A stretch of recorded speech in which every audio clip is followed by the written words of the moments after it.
Hello and welcome to ABW Radio Live. ABW Radio, home or away, win or lose, Arsenal place, or the place, sorry, to share your Arsenal views. Fucked that up, didn't I? I'm your host, Kris, in stunning HD. Hello, everybody. This is a bit weird. Now, I appreciate before we go on, I know it's going to be tough for some of you. I am this attractive. It's true. I know that's going to be hard for you, but just bear with me. All right. I'm joined by two other famously handsome chaps. I've got Pinky and Perky on with me tonight, or the Chuckle Brothers, or Fish and Chips. I could call you all sorts. It's Josh and Ellis. Good evening to you both. Evening, Kris. To me, to you, evening. Love it, love it, love it. Now, you two are going to behave, aren't you? I don't want to have to separate you over arguments about who's better than, or who's got a better beard, or... Yes. Well, I can't promise anything, can I? It might be that lies on you.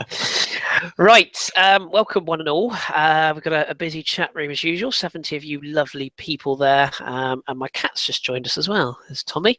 Right, so... as we get going, I'm just going to say to you all, I'm going to do a bit of an early plug. If you like what we do, give us a little thumbs up. Thank you very much. We really appreciate that. Right then, Basel 1, Arsenal 4, PSG 2, Ludogorets 2, which means, boys and girls, we've won a Champions League group. Yes, Tottenham. It's called winning a Champions League group. Amazing that. Let's get some initial thoughts then, mainly on the Arsenal game itself. So let's start with Ellis, really going from right to left. So Ellis, what was your thoughts? I was quite happy overall with the game. I missed Lucas's first goal because I've been moving some stuff around in my house, but I got there in the end and saw it. And luckily, his second one was almost a carbon copy of the first, so really I didn't miss out on it, and I got to see the replays. But I sort of went in expecting maybe a weakish team because we're qualified. It was largely out of our hands. It depended on the result against PSG and Ludogorets, which I'm sure we'll come on to later.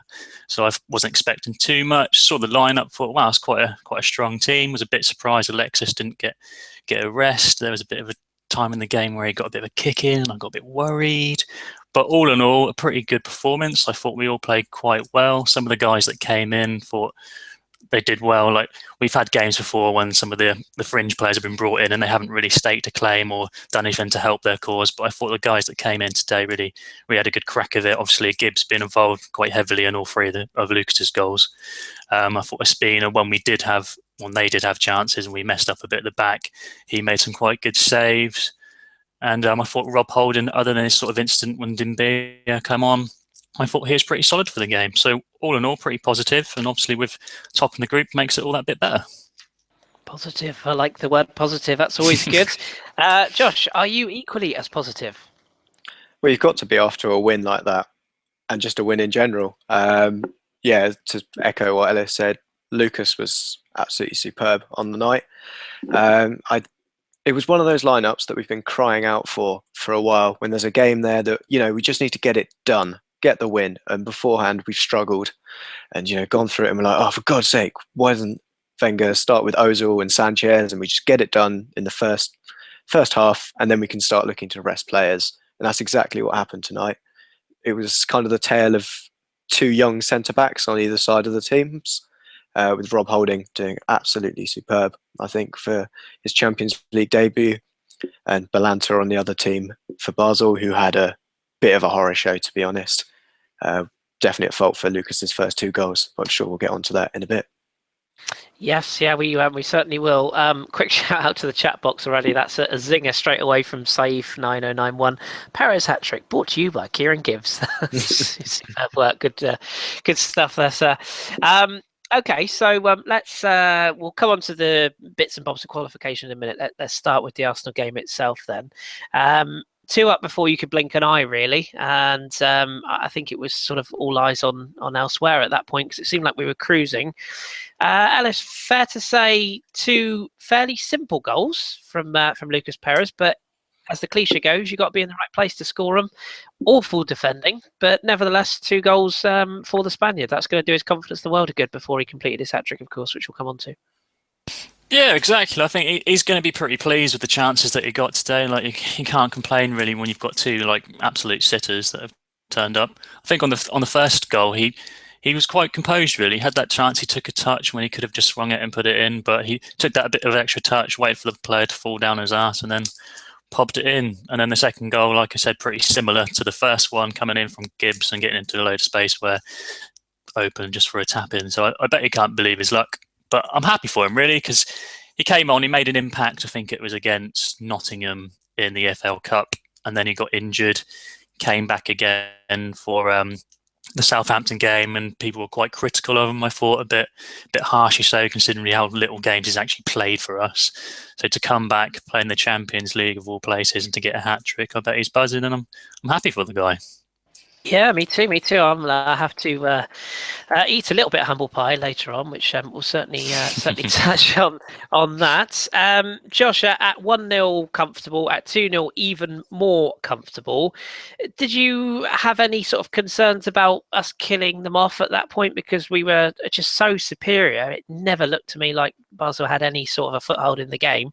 And then, of course, very quickly from 2-0, it became 3-0, which was nice. Any concerns at 2-0 before we notched the third? No, I didn't think there was anything in there. I think the only problem that we could have was just a bit of rustiness from some of the passes. I think between the first and second goal, Rambo played a bit of a hospital pass in midfield, but we still came through that. And when you've got 68% possession by the 25th minute, you know there's going to be not a problem with putting them away. And I think, to be honest, there was one happy Basel man in the stadium, and that's their scoreboard man, because he certainly wasn't getting cold. He really wasn't, was he? He was, he was having a lovely old time, sat there freezing his knackers off. Okay, so Ellis, at this point in time, then the sort of the game. It wouldn't be fair to say it went into a lull, but straight after the second, or straight into the second half, Lucas Perez completed his hat trick. Lovely finish, it has to be said, and probably understating the goal slightly to a degree, but lovely finish across the goalkeeper to make it 3-0. Did he, the lad? Anything to read into that, or do you just think it was the fact that he knew that 2 of his 3 goals were fairly straightforward? I didn't read too much into it, and to be fair, until you've just pointed it out, I didn't really notice he did a celebration or made much notice of the celebration at all. But I think 3 goals, 3. I thought for the third goal, I thought the keeper probably could have done better, but it sort of bounces up just in front of him, doesn't it? And I think, am I right in thinking he's left-footed, Lucas? So that was on his right foot he took that. So that's quite a good finish for him if he has taken on his weaker foot and ended up to bury that. But took a chance, got a goal. What more can you say, really? Yeah, hat trick's a hat trick. Take a chance on me. Sorry, and I have a reference there. And Josh, my tip for first scorer tonight, Alex Iwobi. I mean, hey, I just fancied him to score tonight. Would have been nice if he'd have got the first, but never mind, we'll let him off. But he popped up with a fairly simple third, but the ball into Mesut Ozil, the touch from Ozil, the disguise pass. Pretty tasty, really, wasn't it? Iwobi couldn't miss. Absolutely. Although, to be honest, I didn't mind he didn't score first, because I thought Lucas would. So what can I say? All about you, Josh, isn't it? All about you. Absolutely. It's nothing about a football game going on tonight. Yeah, Ozil had all the time in the world once that ball from Alexis came through, which, by the way, the guy is picking out some great passes this season, which is going out, not necessarily going picked out for the first goal as well. Alexis with this the second assist, or the pre-assist, that ball over the back of the defender. His passing was superb tonight, and it was just there for Iwobi, and he couldn't miss. Yeah, happy days. That'll do his confidence the world of good as well, because he cops a bit of unfair stick, in my opinion, from some of our fans in recent weeks. So that'll do his confidence the world of good. We did concede a goal, probably the goal of the game, actually, from Seydou Doumbia. Did a lovely little roll around the defender and tuck away finish. Either of you give a shit? No. Not particularly. I was a bit pissed off, though. The broadcaster kept showing that fucking goal replay over and over and over. And it's like, yeah, we've just banged 4 in, all right, calm down. It was a good goal, but fucking hell. Yeah, I cared as much as Koscielny did tracking back after getting done. Yeah, I mean, it's the small things that managers pick up on in training, but if we're only worried about 1 goal and we score in 4 and 5 as we did at the weekend, I'm not too concerned, to be fair. So while all that was going on over in France, now I've got to hold my hands up at this point, gentlemen. Because I wasn't avidly watching the Arsenal game, I am officially now not a good fan. Sorry about that. Shame on you. Because we all know if you don't watch every single minute of every Arsenal game, you're not a real supporter. So I was quite heavily tuned to the PSG game with the Arsenal game alongside, with Bayern Munich above. It was quite the setup. It looked like something out of, that scene at the end of Inspector Gadget when Dr. Claus says, "I'll get you next time. There's just TV screens." Looks a little bit like that. For anyone that hasn't seen that, I'm old. Go and look it up on YouTube. Anyway, child of the 80s, boys and girls, child of the 80s. But over in Paris, quite the shock scoreline. Ludogorets taking the lead after some, comical Sunday League defending for PSG, completely unmarked for the opener, 1-0. PSG got level. My best mate, Edinson Cavani, with an overhead kick from, yes, you've guessed it, 6 yards, made it 1-1. And at that point, I'll be honest, I thought PSG would go on and get the result because they were battering Ludogorets at this point, throwing everything at them. And then wouldn't you know it, Marquinhos, who largely is, one of the best up and coming defenders in the world, had a terrible sort of lapse in concentration, and off went Wanderson, who I think scored against us, didn't he, in the away leg, and tucked it in off the post. Areola, to quote John Welsh, made a tit of himself, Ludogorets were 2-1 up. PSG got a late goal through Di Maria, who was jeered by the fans throughout. And all of this, gentlemen, means that we win the group. So hold your hands up. Either of you, did you see that coming? Because I'll be honest, I didn't see it coming. No, they're just a bunch of farmers. You're just a shit bunch of farmers. Yeah, I mean, it was one of those games that's just, they played with that. Well, they did with us at the Emirates. Like, okay, we won that. Was it 6-0 in the end, wasn't it? But they could easily have scored 3 or 4 at the Emirates, to be fair. They played without any fear. And PSG were just not at it at all. And I thought they had nothing left with 20 minutes to go. And they will now finish second. So I suppose we should look at who we can draw before we go into individual performances for tonight. Who wants to give us a list? Or maybe you could do 3 teams each. How about that? That'd be nice and fun. So, Josh, who's the first 3 that we can draw? So I believe, if I've written these down right, we can get Benfica, Bayern, or Bayer Leverkusen. All the Bs. Yeah. And Ellis, who are the others? So we've got, after those 3, you've got Real or possibly Dortmund, depending on the result tomorrow. Then you've got Porto and Copenhagen, depending on the results. And then Juve, Sevilla, or Lyon at the end of that group, depending on the results there as well. So quite a mixed bag we can get from there. Okay, I'll ask you both one question then. Who do you think will get, one question split into 2. Who do you think we will get, and who would you like? Josh? I would love Juventus because I just love Allegri and just Juve in general. It's just a great team. Although I think realistically, it's got to be one of Dortmund or Bayern, isn't it? So probably Dortmund. You just see it coming, can't you? Just see it coming. Ellis, do you concur, or do you have someone different? For who I'd like to play Real Madrid. I know that's probably not a very common opinion, but I'll always remember the time when we got to the final and we had that good game at Real Madrid with the Henry goal.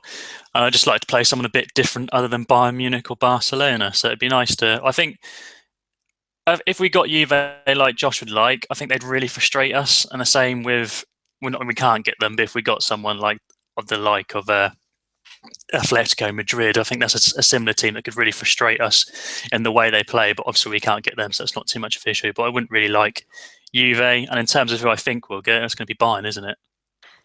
Yeah, I'm with you.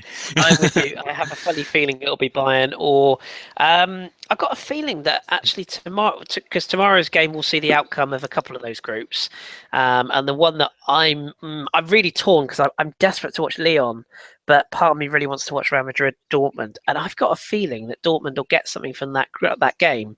Now their group at the moment, who's top of it? Dortmund are top, aren't they? Dortmund are, I believe. Let me just check. Just having a look myself. Group F, so Dortmund are top by 2 points. So a draw at the Bernabeu qualifies them top, and I think they'll get a draw there. I don't think they'll win, but I think they'll get a draw, which means that we could then draw Real Madrid. Just looking at that group as it is, who would you rather draw out of those two? Would you both rather have Dortmund? Because I actually would weirdly rather have Real Madrid at the moment. It doesn't really matter at the moment, does it? Neither of them can defend, so I think Exactly it's which that. one is more blunt in the attack. How long's Gareth Bale out? He'll probably be due back and would love to turn up against Arsenal. So I've got a feeling he'll be there for that. Dortmund, I think, I'm not going to say it's slightly easier because it's relative, but yeah, I think Dortmund would probably be the game we can win. I agree with Ellis. I just have this sneaky feeling about Bayern. You just know it's coming, don't you? And in a weird way, you know what? It doesn't bother me because I don't buy into this. I think Porto are the only traditional, the only recent club that have actively come through a group and surprised everyone to win it. I don't think that will happen again. I think you have to be. Cheers, Tom. Just sit there, thanks. I think you have to be winning at least against two very top quality sides to win this competition. And wouldn't it be nice to actually beat some big sides once again and have those? I'm sure you both remember those nights against the Barcelonas, the Juventus at Highbury's, trying to think of other Napoli at home. I think back to, that's what being in this competition is all about, isn't it, Spurs? Oh wait, hang on. So I wouldn't be against drawing a big side, and let's test ourselves. We're playing very, very good football right now. So yeah, I'd just like to mix it up a bit, to be honest, because it's getting a bit boring seeing Bayern and Dortmund, and it would be nice to see us play another team. Even Benfica, even though we played them in pre-seasons of late, but something like that, just to mix it up. Yeah, agreed. Yeah, but it would be nice. Thank you, Anush. I would be quite keen on seeing Leon just for the Frenchness in me. I'd like to see Leon rock up at our place because I do think we'd beat them fairly comfortably, I must admit. But yeah, I'd quite like to see that. Tommy is not a paid guest, by the way, so he doesn't get allowed to speak. I'm afraid he's just here for he's just here to look at you lot. What, paid? Well, he gets a small fee, but Danny pays for him. So it's good. He's looking at me with such disgust at the moment. All of Chris's pussy is paid anyway. Absolutely, and a stripy pussy, no less. Right. Okay. So let's drill into drill into some of the players. I could have used better terminology than that, couldn't I? Let's talk about some of the players' performances tonight. I want to start with the Xhaka Ramsey combination. Right now. This is not negative, so this is not a rant. This is not me going full Neuer. I just want to temper it slightly and say it looked good tonight. I thought Ramsey was effective, if not spectacular. Did the easy things fairly well. Still switched off a few times, but I think that's just the player he is. That's fair enough. I thought Xhaka was fairly decent. Controlled the game. His passing range was good, which you expect. All I would say is, and Josh, I'll ask you on this one first, just a sense of maybe let's not get too overboard just yet because, again, Basel were pretty poor. Would that be fair? Yeah, I think the term is one swallow doesn't make a summer. Very good. Yeah, that's definitely where we're at the moment. There wasn't a huge amount of pressure on the two in our midfield. Ramsey, as you said, still had the few moments to have a couple of slip-ups, and Xhaka wasn't faultless in the whole game, but we were against a side that didn't punish us as much as a better side would have. I think that's fair. And again, not being negative, just trying to sort of make it realistic or temper the overreaction slightly that I've seen. That's all. Ellis, what was your thoughts on that? And I hear there's talk of Ramsey having an injury or something. I didn't hear that, I must admit. So is that official or what's going on there? Well, the commentary on BT going on to Ramsey's injury, I think I can't remember who said it, who was commentating, but they said as he was coming off, it looked like he said to Wenger it was okay, it was just a knock. So I think it might be just a bit precautionary, really, for it. I don't think it was anything too bad. Obviously, he's just come back from a bit of a layoff, so I think they were just being better safe than sorry, really. But going back to the partnership for both of them, I thought they were quite good going forward. Xhaka's got quite this good passing range that we saw glimpses of previously, and we saw a couple of passes out wide that started off some good attacking moves, so that was quite good. And Ramsey, I think, really helps those sort of tight, intricate passes in and around the other team's box, making those sort of spaces and playing 1-2s and making opportunities and creating opportunities. So I think going forward, they're both quite good. I think defending wise, a bit suspect at times. There was a couple of times in the first half when I think both of them actually did it, misplaced a pass, and maybe a better team would probably punish us a bit more in those situations. But maybe that's a case of getting to know each other. Also, the fact, like we just mentioned, Ramsey's been off for a little while, and he's not really played in one set position really. This was his first sort of time in that midfield too. He's played as Cam when he played in the EFL Cup. He's played out wide as well. So I think it's a partnership a lot of people I've been seeing on Twitter have been crying out for. They think this is the partnership we'll need going forward, especially now with the injury to Cazorla.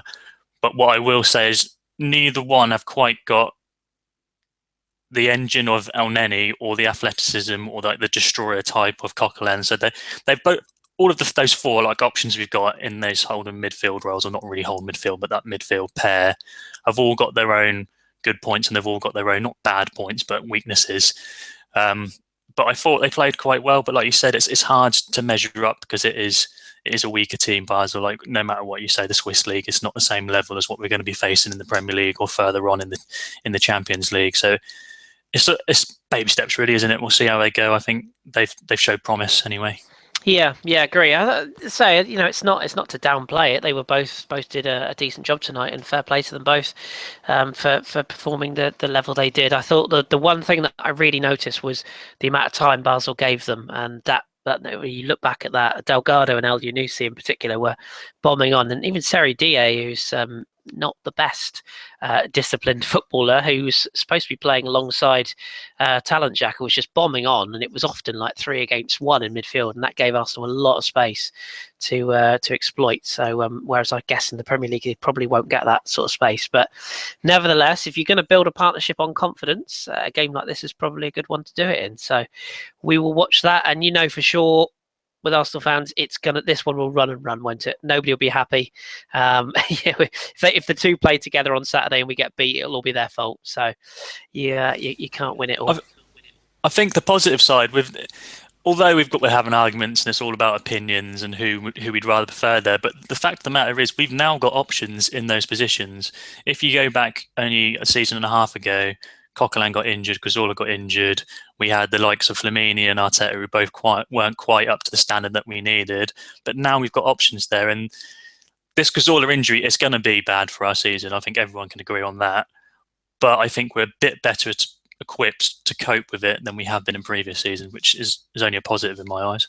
Yeah, absolutely. Strength in depth. Go on, Josh.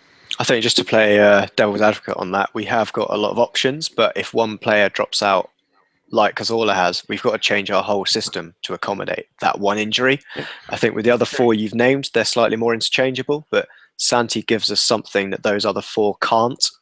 We saw that with Ramsey trying to play the more intricate passes out and dribbles that he just doesn't have because he's just not two-footed. And that's no fault against him in his performance. That's more to say that Santi's just better. Yeah, but I agree with that. To argue with that, you could just say purely from a point of Arteta and Flamini, these guys are still an improvement on them. Oh yeah. Sure. I mean, fitness and mobility wise, full stop. Absolutely. 100% agree with that. And I think it's as like you say, if we're gonna stick with Ramsey centrally and we're gonna bring Xhaka in, it's just, I don't think it's not the formation. It's just a tweak of responsibilities. And I guess you have to sort of say to one of the holding midfielders, if Ramsey does do his thing, you have to sit. I don't think it's Francis Coquelin's fault that he's been bombing forward. I think it's something the manager has asked him to do, in that he wants Coquelin to almost press the ball further up the pitch to try and win it back higher up, rather than letting the opposition come at us and win it in front of the back four, if you know what I mean. I think that's the reason why he's being asked to play a more offensive role, if you will. I don't think it's to get up and score goals, as some people seem to think. I see it all the time on Twitter. Why is Coquelin playing so far forward? I don't think it's to support the attack. It's to win the ball back and give it to Meza or Alexis in those higher positions. But as you both say, that works fine as long as you've got somebody who is prepared to sit back if he doesn't win it. And speaking of, I know he didn't play tonight, but if you go back, and I never even saw it at the time, the goal we scored, I think it's the first goal we scored against West Ham, all came as a result of a Coquelin defensive interception in that area that Xhaka or Ramsey would be tonight. So you can start an attack from your own box these days. And I think that partnership is going to be something that we will come back to, particularly in European games as well, where it suits us probably a little bit more, depending on the opposition, of course. Let's look at some other players. Kieran Gibbs I want to pick up tonight because he was quietly effective as well, wasn't he? Player who rumoured to be, in some people's opinions, was going a bit stale at the start of the season. Rumours that he could have been off, but he wanted to stay and fight for his place. Fair play to him, Ellis. He's stuck around. He's not getting games every week, but if he comes in and does that, albeit against a not brilliant defensive side, couldn't really do much more than take his chance tonight, could he? Yeah, definitely. I've been really impressed with Kieran Gibbs' attitude. He's basically been usurped by Monreal. Monreal's taken that position for his. There was a sort of question marks over Monreal at the start of the season, but I think as the season's worn on, he's cemented his place back at the left back, and I think of the two, he's the more accomplished and the more better for the way we play. But the fact that Gibbs, he plays a lot of time. He's not playing a lot of games. He's not getting in the team.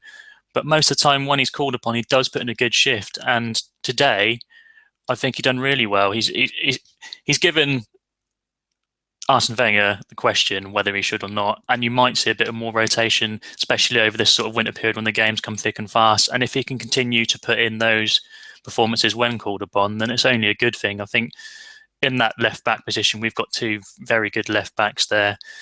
Maybe not the same sort of thing with the right back at the moment with the injuries we've had and the players that can come in. Obviously, we've got Gabriel playing there now, but it's good to know. It's nice to have, not to have an issue. Say if Monreal was to go down injured, and if Gibbs was to come in, I don't think anyone would really be too fussed or worried about it. Whereas obviously, people have expressed their worries about Gabriel playing at right back or Jenkinson when he's been called upon when Hector's been injured. So he's done really well, and like we've mentioned, he was heavily involved in all three of Lucas's goals.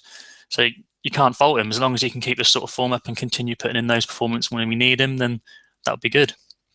Completely agree. Yeah. I'll be surprised if Gibbo's still in the starting 11 when Bellerin gets back. Though He won't. Yeah, he won't be. I agree. He won't be there because that's what we get. The balance with Monreal and Bellerin is one of them is properly attacking, and obviously the unfortunate injury to Bellerin has brought in a more defensive right back into the side, which has then meant that we're now looking for a more offensive wing back, and that is Gibbs. He is the second best defensive wing back we've got.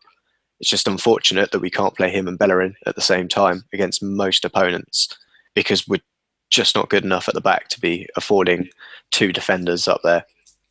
Yeah, I agree with that. And what about, just sticking with you for a minute, Josh, what about Gabriel and Rob Holding tonight? Gabriel he's got such a weird face, doesn't he? Like, it's not his a face that a mother could love. Yeah, I know oil painting, as you can see. It's not his fault, but he always looks really confused. I just can't get my head around. And he's got a massive mouth. It's scary.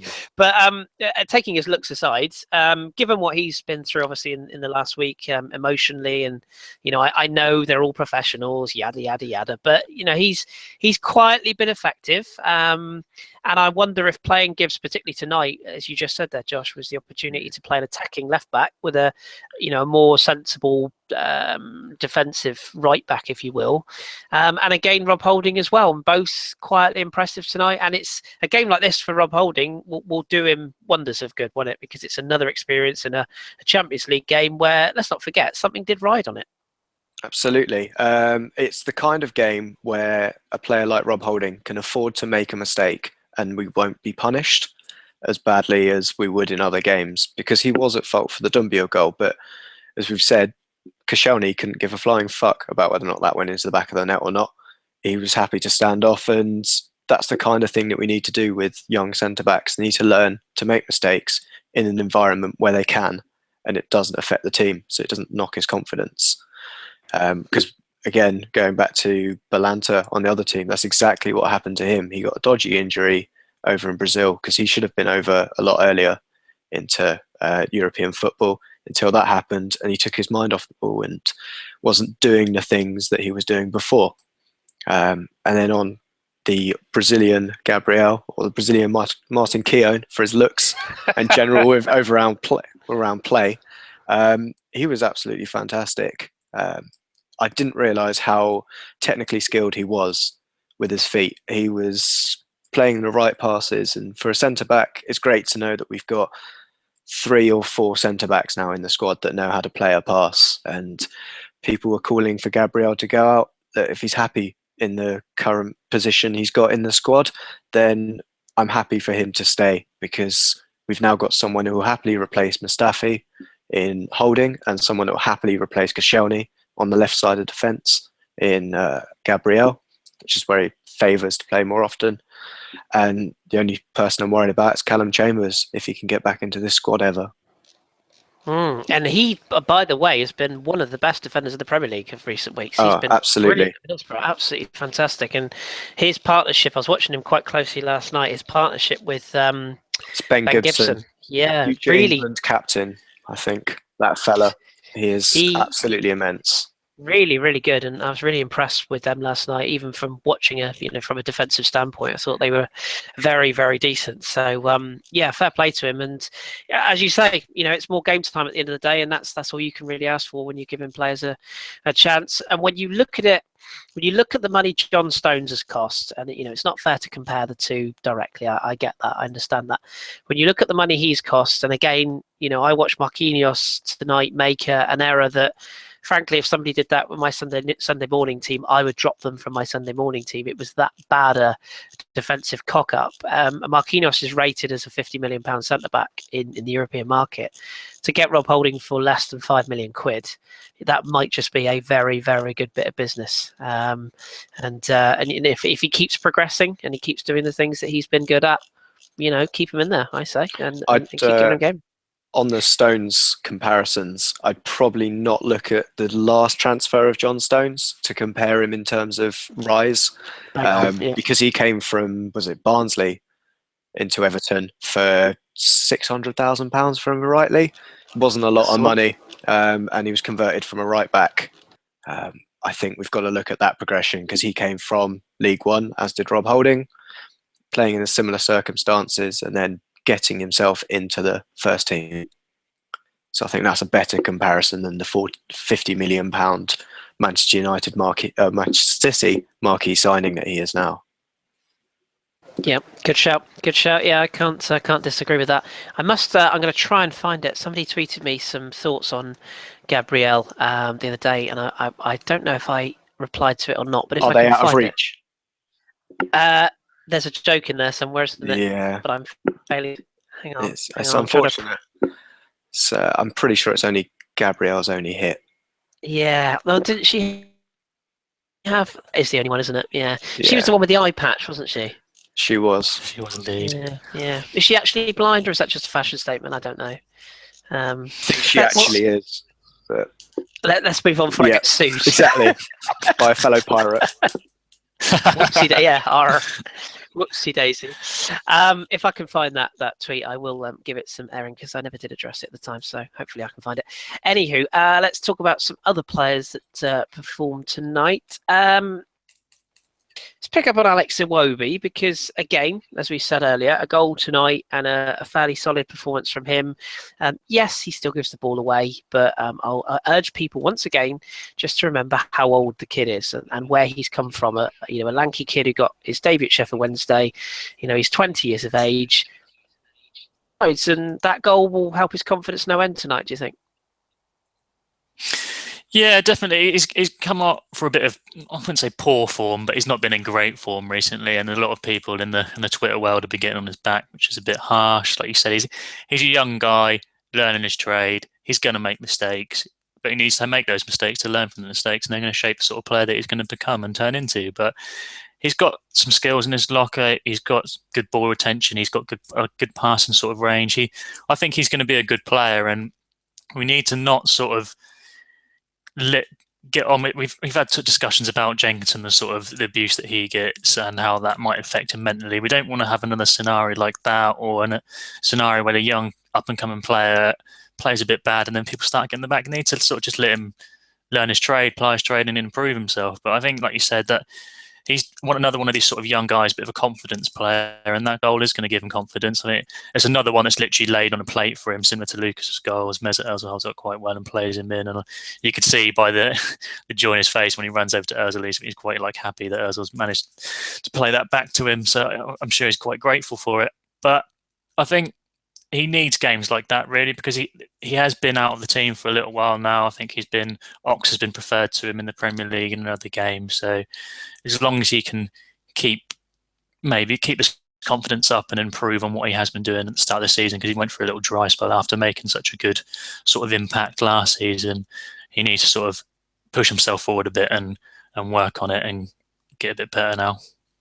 Yeah, agreed. And once again, as we've highlighted with the holding and the midfield position, the fact that we've got two players of Ox and Iwobi's quality to fight it out for that left-hand slot, it can only be a good thing. You know, if they both drive each other on to better form and there's genuine pressure there. I know Ox didn't have his best game on Saturday, but you look at the stats and they say otherwise. So, you know, was it three key passes, an assist and a goal? So, you know, you've got genuine competition in that position as well, which a lot of the big teams that have got us or in the same league as us don't have. So fair play to them. I have to say I would still upgrade a left-sided player if I could get one, but you know, it's good to have those options, so can't complain. Let's get some thoughts from both of you just on Lucas Perez while we've got the opportunity, because programme less than a week ago actually that I didn't deem him to be ready for the first team. I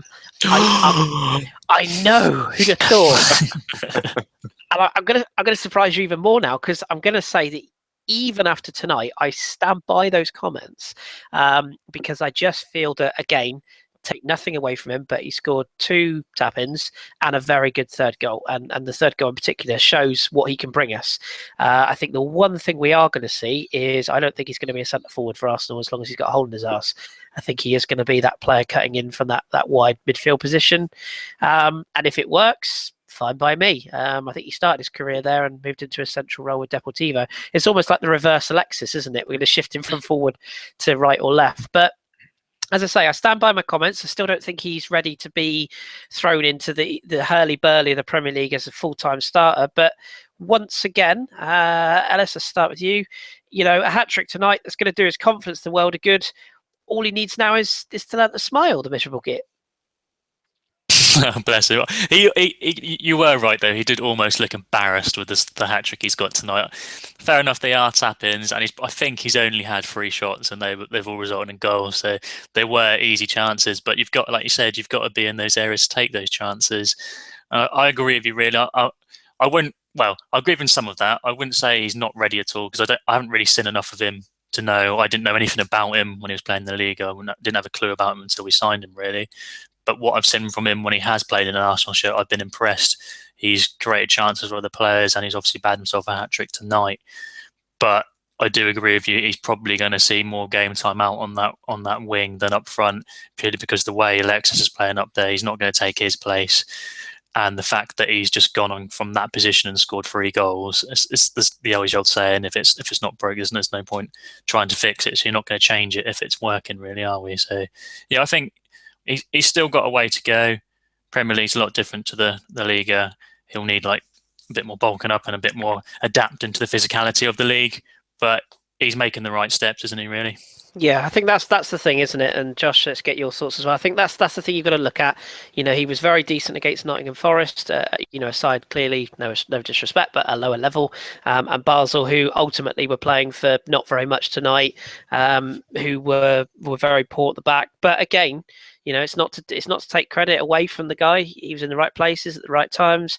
The goals were doing the world of good, and let's hope he has a career, because he was signed late. And he can still contribute. And if we can get what I would call the Sylvain Wiltord effect out of him, where he can notch sort of 7-8 goals towards the end of the season, that might just prove crucial. So are you sort of backing him? Are you much like myself and Ellis? Are you thinking that he's more one that will come in, later on in the season when he has fully adjusted, or are you one that thinks he's ready to step in now? He's certainly a squad player at the moment, someone I'd look to rotate.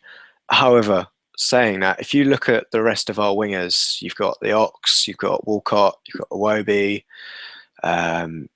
They've all got one thing in common: they're all right-footed. They're all very right-footed. What Lucas gives us is that left foot, and that just opens the pitch up, as we see with Ozil and Xhaka. A left-footed player just brings something different to the game, and that's something that we have missed since probably Podolski left the club. We haven't had a left-footed winger, and you'd be surprised how one-dimensional we've looked because of that. Completely agree with that. Yeah, I completely agree with that. It's another option at the end of the day, isn't it? And again, it's very hard to find anything to complain about at the moment. It's quite nice, isn't it? Like, I'm sure some of our fans will find things to complain about if we don't get a result on Saturday, where we play Stoke, don't we, at home? So yeah, I'm not sure about his hair. No, but I'm not really one to comment on hair, in truth, but it's all good. Takes a lot to... Oh, stop it! I already saw Mr. Shredder describe me as the BDSM pirate earlier on. So thanks for that. If you don't know what we're talking about, maybe avoid my timeline. Let's just before we take some questions. I just want to do something we don't usually do on this show, but fuck it, it's my show, so let's do it.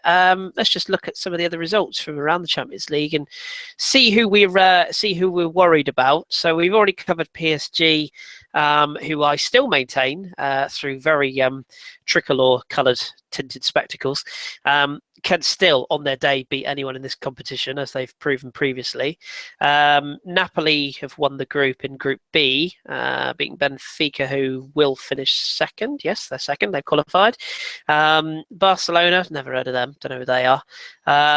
Clearly winners of that group. Manchester City don't scare me, I've got to be honest, even after what we saw on Saturday. Not hugely scared of them at the moment. Atletico Madrid, well, you know my thoughts on Simeone. Yes, he's clearly a very good manager, but I'm not sure I buy into the style of football he likes to adopt at times. But nevertheless, they're going to be one team to look at, particularly given the fact that they're probably out of the La Liga title race. Bayern Munich speak for themselves. And then looking at tomorrow's games, Monaco, Tottenham. Oh no, wait, sorry, no, they didn't qualify, did they? Leverkusen qualified in second. Monaco win the group. Monaco, for me, have been one of the best sides in Europe this season. Again, I know I'm slightly biased, but I watch a lot of them. They're very good. Dortmund, Real Madrid, we've covered.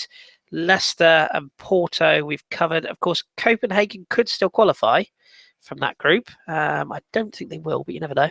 And then you got the Juventus, Sevilla, Lyon three-way tussle for that group in Group H. So, any of those teams, I'll get views from both of you. Which of those sides have maybe surprised you? And which of those sides do you think are the biggest threats to us, shall we say? I will go for the hipsters one. Copenhagen. I thought they'd do better. Did you really? Yeah, they've had a very, very good season, and they've got a very, very tight defence. They still could get through, because we know that, Porto and Leicester, you've got Leicester who can, they turn up in this.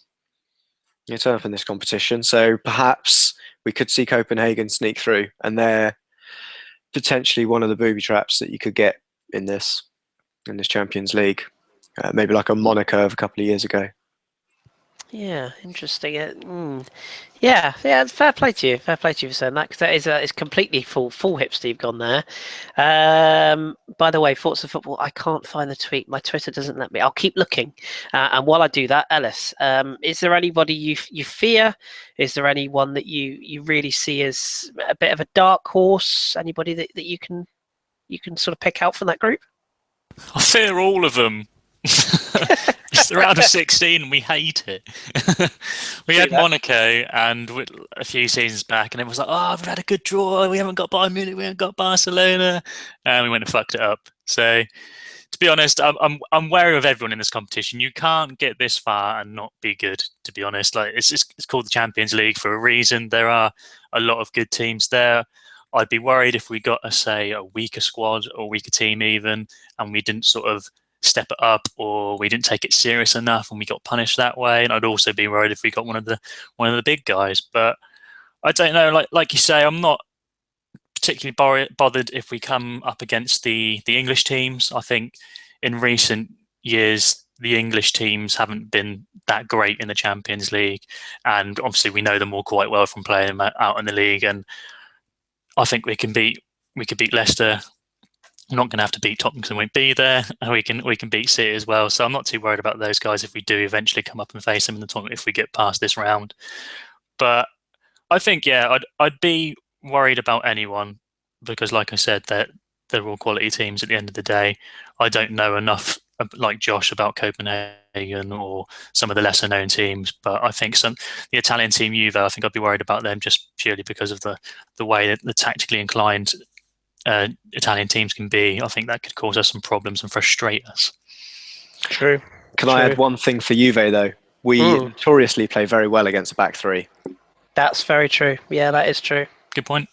Yeah, be interesting to see what happens if we come up against Man City in a couple of weeks if they play back three. Because personally, having seen what Chelsea did to them, I genuinely think we can rip City apart. If so long as they play Clichy at left back, we're fine. Did they try and play a back three against Chelsea? Yeah, with Kolarov on the side of it. Kolarov, and Sane and it's Clichy as wing backs, wasn't it? It's Clichy, yeah, it was wing backs. Yeah. I mean, we've all seen what Gal Clichy can do in defence. Not very much.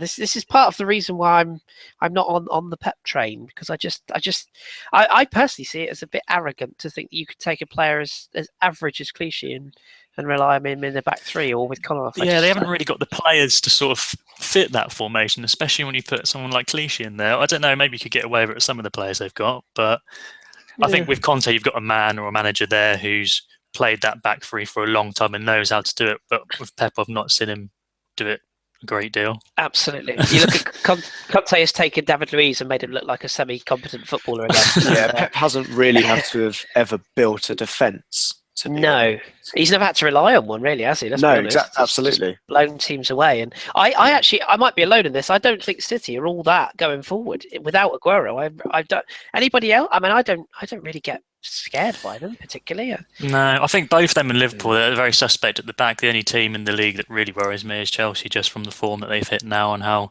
defensively solid they've been. But saying that, we're the guys that sort of kicked them into that form by smashing them 3-0. So they're beatable. City. Thank God we got that out of the way. City have got a very blunt wing play at the moment.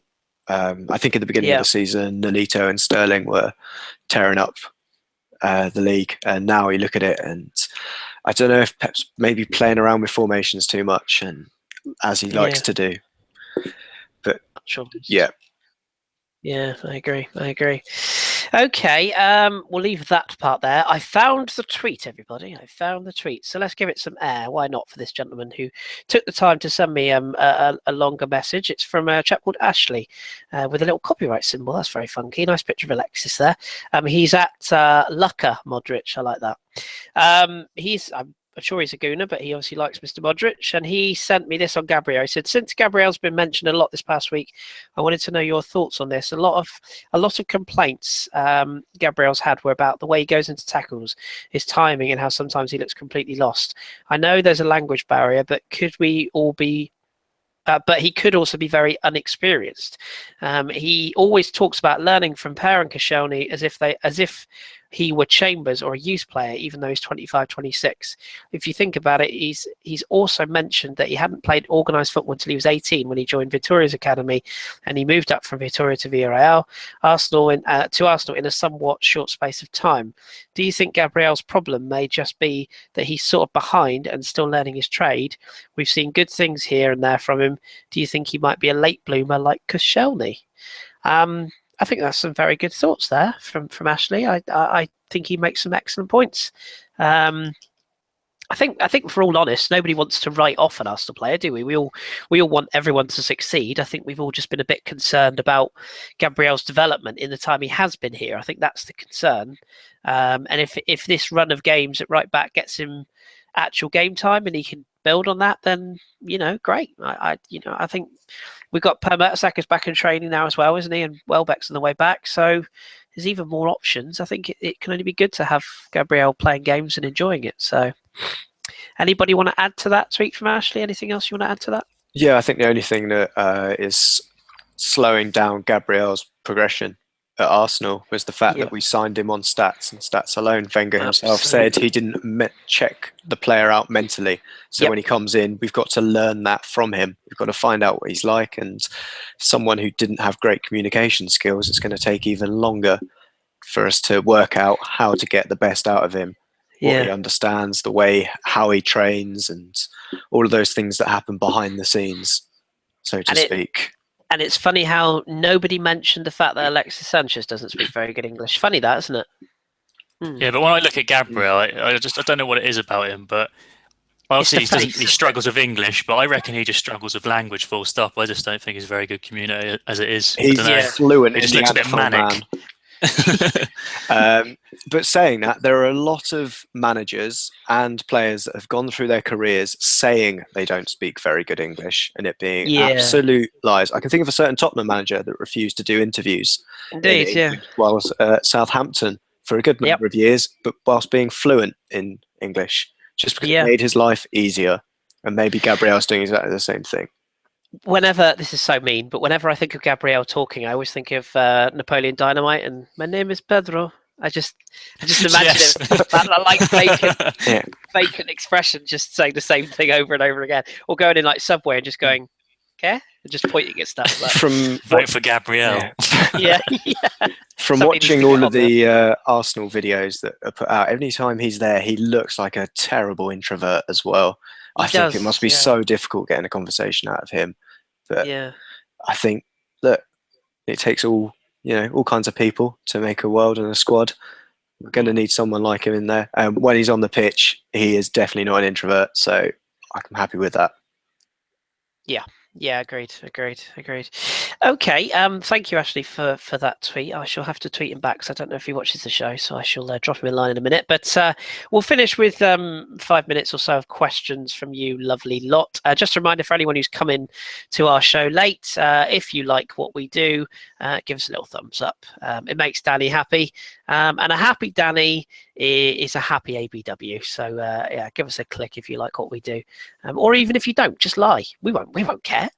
Right, so anybody got any questions? My colleagues Josh and Ellis will be feverishly copying and pasting them into my chat box. So if you've got any questions, now is the time to do so. Just give a few people some shout outs while we're doing that. We got Turnip Surprise, that's a great name. Joko, Andy H, Luke Evans, Unique 79, Craig Barlow. I saw our very own Akib run through the box earlier on. Dave Griffin, Will Wallen, Rudy Rastios. Who else we got? We got all sorts of people. Stefan was in there all the way from Bulgaria, tuning in. Oh, big Stefan. Is he on holiday over there? No, work job I think he's doing. In Sofia, he said. He doesn't work. Lies. Lies. We got our first question. Stefan's just popped up. He's going to bed. I have screw you, Stefan. Don't lie. Shouted you out and then you left. You're not working, Stefan. Don't tell somebody lies. I'm sure if I'd shouted him out, he'd have stayed, Ellis. Yeah. Well, sorry, Stefan. I was looking for questions. Victimization. First question comes from a regular viewer, Marble Halls TV. Let's give this one to Ellis. Can we win the league this season? Chelsea have got no depth up front. That's a fair point. City have issues. Fair point. Spurs and United have spent. Liverpool will miss Coutinho. What do you think, Ellis? I was frantically trying to copy and paste a question and I didn't pay attention to the question. What was the question again? Sorry. Marble Halls to know if you think we can win the league this year, given the sort of the issues that some of the other top four rivals seem to have at the moment. Even though Chelsea are on a stomp, of course. I think someone popped something in the chat about if we could win it, and I said maybe. I think it's a big maybe. We need a lot of our key players to stay fit throughout the season. Obviously, Ozil and Alexis are two key players, and even without them, you've got Koscielny, who's massively important in our defence, and maybe even Mustafi. I was going to call him Kostafi then, because I'm so used to saying it. Maybe Mustafi. We're losing one of those two because they've got a really good partnership. Although you have got Per coming back. But yeah, it does depend on a lot of injuries and form and how the games start to pile up, how far we go in certain competitions. I think we've definitely got a chance. I look at our team this year and there's been issues that we haven't addressed for some time now, or Wenger hasn't addressed. And I think some of those issues have been addressed now. And I think we've got one of our strongest teams we've had in a while. Go back 4 seasons ago, and we didn't have the likes of Alexis, Ozil, Czech. These are all sort of world-class, Koscielny now, world-class players who are probably some of the best in the Premier League, who would just walk into any Premier League squad. So we've definitely got a good chance. The only sort of other issue from the teams that we've got who we've got to try and beat is the fact that Chelsea, they've got literally a week to prepare for every game at the moment, until obviously when FA Cup comes in, the Premier League takes a break anyway. So they've literally got so much time to prepare, whereas obviously we're going to be in other competitions trying to get further in the Champions League than the round 16 that we always get knocked out of. Then you've got Liverpool as well. We saw how a few seasons ago when they nearly won the league until Steven Gerrard had that slip. Because they didn't have Champions League or any European football. So I think those two could cause us problems. But of the two, Chelsea are more dangerous purely because they don't concede as many goals compared to what Liverpool do. And we've also mentioned City as well. They are always going to be dangerous purely because they've got money and they've got the players there to bring in and use. It's just they just look a bit dodgy as well at the back. So we've definitely got a chance, but there's so many variables there that can affect it. It's hard to call. From previous seasons, I'd be reluctant to say we can, so I'm just going to say maybe and sit on the fence. Nothing wrong with that. And also, don't forget, we got a January transfer window where I've got a horrible feeling that a certain Manchester club are going to spend a bit of money. And as much as I hate the twat, they can't be shit for the whole season, surely. And there's always that one club that has that little run and gets things together over Christmas. I've got a horrible feeling United's got a decent run over Christmas. I think they might still be. Not so much. I don't know if they'll be title challengers, but they can't be crap forever. Reverse psychology. I'm using. There's some bloke from Germany that's angling for a move, and to be honest, I wouldn't take him in our squad at the moment. However much he's wanting to come to us. Is that Mr. Draxler? It is indeed. Not the right player for us to be spending that much money on at the moment. Not for that much money, I agree. And I do happen to think that maybe that ship has sailed a little bit. I think we had the opportunity to do it, didn't we, in that January window? Then we had another opportunity in the summer and we chose not to. I personally would rather us look at fullbacks. I do worry about Monreal's age. And actually that leads nicely on to our next question that I had here from AFL Fan TV. That's a good name, actually. Just about Kieran Gibbs' future at Arsenal. We've discussed how good he was tonight. Would you be confident him becoming the first choice over Monreal? Because I like Gibbo, but if you offer me Ricardo Rodriguez, I would snap your hand off, I've got to be honest. With Gibbo, he's coming into his prime now at 27. He should be really angling for a starting move. And I think, as I've said earlier in the show, that I don't see him getting in when Bellerin's in the side because of the unbalance it leaves in the defensive third. So on that respect, if he still wants to continue being a squad player, he came through the Arsenal Academy, didn't he? So I think that's one thing that's holding him to the club, a bit like we've got the situation with Jack Wilshere and Jenko to a point, albeit he's a fan of the club, that he'll want to stay longer and let a few things slide in terms of not always appearing for the club. He'll happy to sit on the bench. And you need those players in the squad. So if he's happy to stay, by all means, he is a very worthy backup, but we do need to improve. Agreed. Yeah, I've got it on fairly good authority that if Gibbs had have gone in the summer, we had an agreement to sign Rafa Guerreiro, and we didn't pull the trigger because obviously Gibbs refused to leave the club, which is fair enough. But I can't help but feel that's going to bite us on the arse because he's so talented.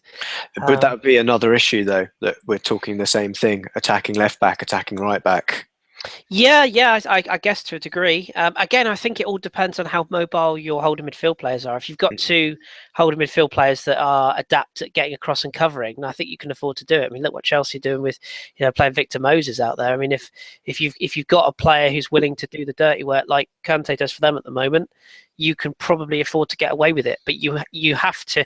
For example, I don't think you could play Ramsey and Xhaka with two attacking fullbacks. Personally, No, absolutely. It's Xhaka and Coquelin, or El Neni and Coquelin, I think. Yeah, for exactly that partnership. Yeah.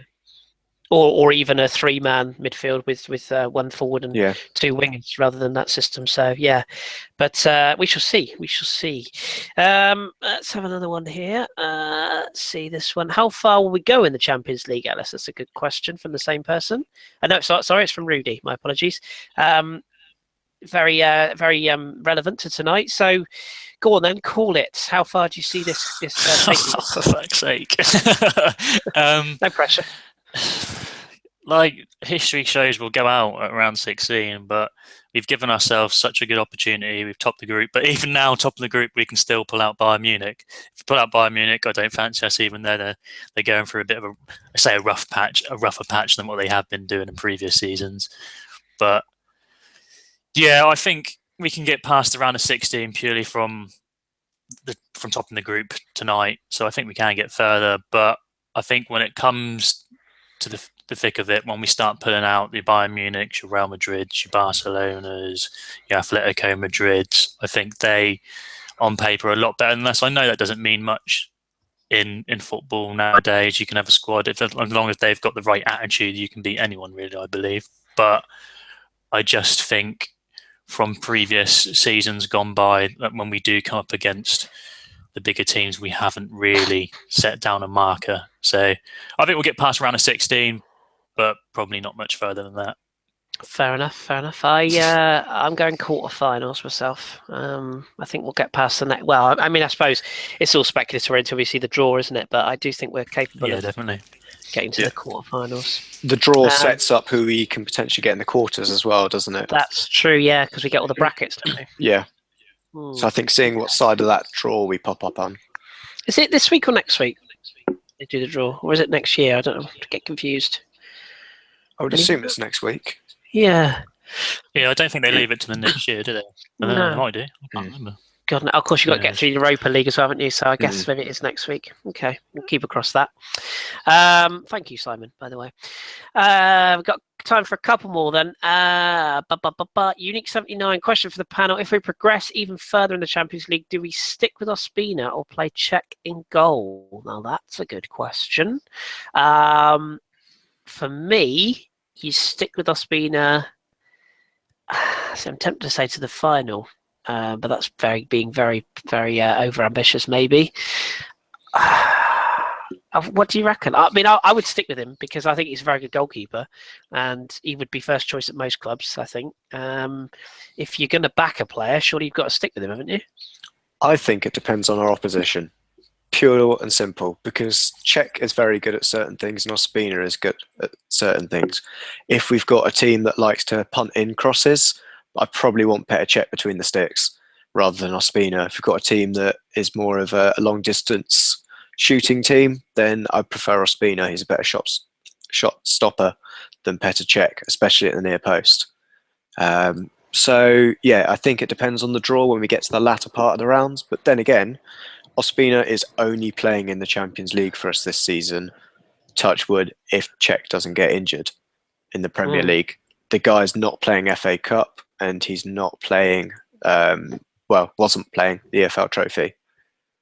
So he's only going to get, less than 10 games? I should say that more than 10 games this season because we're going to get to the final. So that's 14 games. I think he deserves to stay in the squad. Yeah. I don't think Wenger really... I don't know, this is just my opinion, but I don't think he looks into teams and picks his goalkeeper from what they're going to do. I don't think he looks at that. I think he's quite a loyal manager. And I think if we've played Ospina, and like you say, he's sort of this is the only games he's getting is the Champions League, I think he'll continue to stick by them. And I think he should, because he really kept us in the game in the PSG when we first played them in the group stages. And I think he made some good saves today. I think he's a really good shot stopper. I don't think he gets enough credit. I agree with you, Josh. He's a bit deficient when the balls come into the box, and those sort of areas of his game is a bit lacking compared to Czech. But I think he deserves to stay in the team, especially if that's the only games he's getting. Like, he is a quality player, and he does deserve to play and have game time. Do you think there's slightly more hunger with Ospina in the Champions League, seeing as Petr Cech's won it already, albeit with another team? I think there's an argument that there's more hunger for him to play because like Ellis and you both have said, it's his only opportunities to play. So I guess he's more focused in putting in performances. I don't think the winning thing comes into it, because I think if you're a winner, you know what it's like to win and you want that again. So it never stopped Iker Casillas or Victor Valdez at Basel. He's not a goalkeeper. Not anymore. He's not. He never was. Question here that just came through from where is it? Kunle Omani. Hopefully that's right. Perfect pronunciation. Beautifully does. It's like Danny's in the room, isn't it? In order of preference, which team would you prefer in the next round between Bayern Munich, Juventus, and Real Madrid? I'll answer that one. I'll take any of the three because we are the mighty Arsenal and we shouldn't be afraid of any of them. So fuck them all. But probably Juventus is the one I would not like the most, just based on what Josh said. I agree with him 100%. Couple more then. Question for me, actually. I didn't write down who it's from. Sorry, somebody asked me a question. I apologise. Considering Holding's success, should Arsenal be dipping into lower English leagues for players? I've got a thing on this. If they are good enough, yes, and I know you can't judge if they're good enough because they're playing at the lower league, etc. But if they look good enough and they're technically good enough, yes. If they dive around like the pathetic Dele Alli, they can fucking stay at MK Dons and rot. So that's my view on that one. You could have done a really good plug there, Kris. Could I? For a certain podcast that you guys feature on. Oh, I'll do that. English breakfast. Because that question came up from there, didn't it? And I thought it was Ross spoke quite well about that. He did. I shall plug that in a minute. I'm afraid, Unique. No, Tommy is not for sale. I'm afraid. No, he's very much not for sale. Neither is Bobby, who's behind me there. Look. He's got an £89 million release clause, but not for you. Awful lot of whiskers for that. Akib wants to know Premier League or Champions League. For me, Premier League. You two? Premier League. Yeah. Fuck you two. Champions League. Oh, you've gone full rogue. Oh. Okay. I can see why people want to win the Champions League. I do understand why, but for me, just Premier League is the biggie. It's the biggie over the long term. I like it. Okay. Pago, that's a good question. I'm just going to. We'll answer it because I don't want to be mean. He just wanted to ask, who is your preferred midfield combination? We answered this on the podcast last week, and we all had different. Myself, Rami, Shaban, Danny, and who else is on? Mr. Holick. We all had a different view on this one. I like Coquelin and Xhaka myself. This is based on what we've got available now, by the way, so no Cazorla. Josh, who do you prefer? So I'm going to sit on the fence. Depends who we're playing, because you don't necessarily need a destroyer that far up a pitch, as we saw tonight. You don't need Coquelin and Xhaka. That's what we've got now. We've got options. We don't need to be, this is our best 11 for all time. We've got so much more depth now. We haven't got a hard and fast starting 11. The whole bar, probably the back. Well, I'd say back three now, probably goalkeeper and centre backs. The rest of it is fluid. True. Especially at this time. You're allowed to sit on the fence. Somewhere in deepest, darkest Essex, John Welsh's head just pricked up when you said hard and fast. And Ellis, have you got a preferred combination? It's just like the never-ending debate. It's never going to go away. We're never going to be happy with it, and everyone just keep picking different people. So I'm going to throw my opinion in there and say we should play Per Mertesacker and Giroud in there for height. There you go. Pace, love it. Pace and That's what height. you want. That's what you want. That's what you want. Oh, dear. Okay, I'm going to ask tonight comes from me because I've been seeing a lot of people on the Twitters this week saying that if a certain Frenchman at West Ham is available in January, they would go and get him to play left side for us. Now, I'm against this idea, but I want to know what two people who maybe don't follow French football think. So, would you take Dimitri Payet in January if the price was right? Josh? Fuck off. No. That'll be a no then. It might be a yes. You might just want to say, tell you to fuck off. Yeah, true, fair enough. No, it wasn't Ellis that asked the question.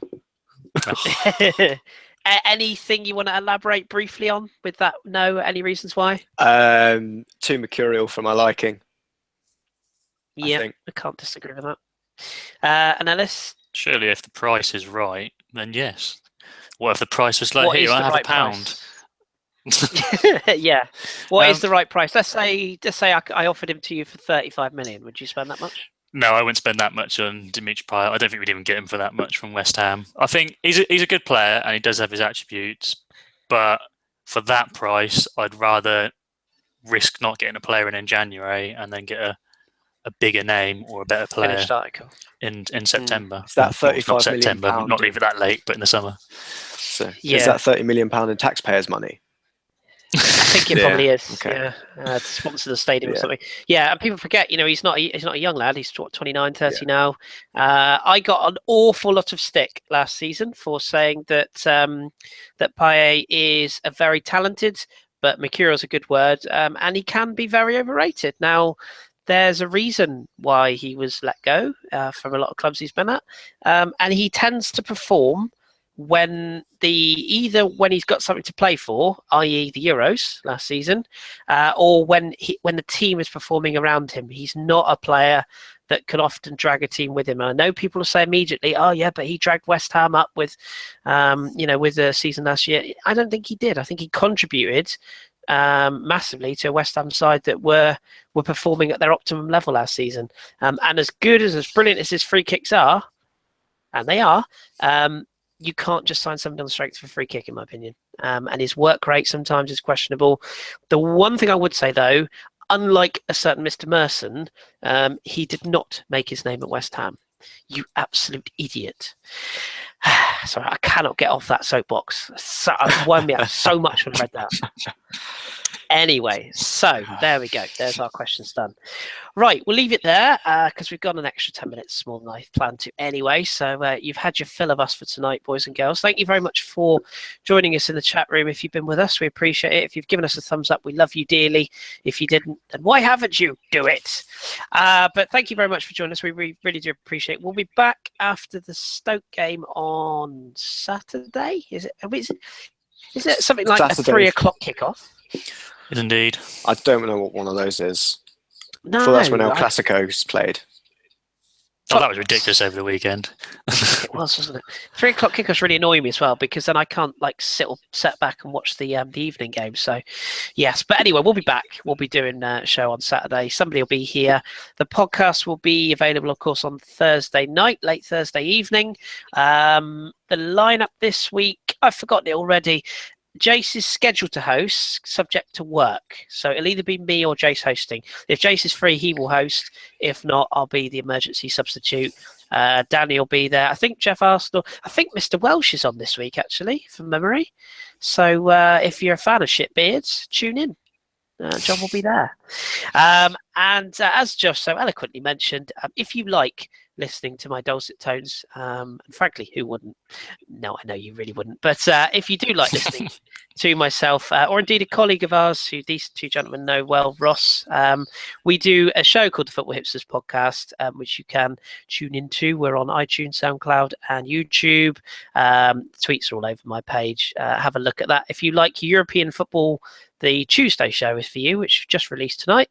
And if you like your English football, then we do a show on Sunday night called The English Breakfast. So you might enjoy that if you haven't already tuned in. So give us a go.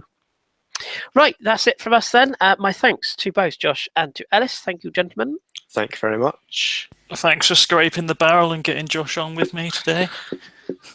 Well, cream rises to the top at the end of the day. And thank you all very much for joining us tonight. We do appreciate your support. Follow us at the FH. At the FH podcast. Don't follow that one, but at the AFC podcast. Terrible plugging. And as we always say, keep it Arsenal, and we'll speak to you on the podcast and on the radio show on Saturday. We won the group. Happy days. Good night, all.